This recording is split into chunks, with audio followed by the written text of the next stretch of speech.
ఓం గురుభ్యో నమః. ఈరోజు పూజ చేతబడి ప్రయోగము అంటే వశీకరణము, బాణామతి చిల్లంగి. ఏ సమస్య ఉన్నా, కోర్టు సమస్యలు, ప్రేమ సమస్యలు, సంతాన సమస్యలు మరియు ఆస్తి తగాదాలు, అన్నదమ్ముల గొడవలు, భార్య మాట భర్త వినకపోవటము, భర్త మాట భార్య వినకపోవటము, ప్రేమికులు మీ మాట వినకపోవటము, ఏ సమస్య ఉన్నా మమ్మల్ని సంప్రదించండి.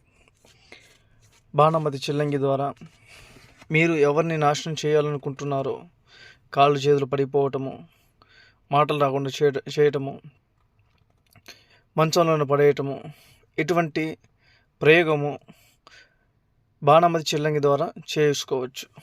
మరియు వశీకరణం ఫోటోల ద్వారా, పేర్ల ద్వారా వశీకరణం చేసి మీకు దగ్గర చేయబడును.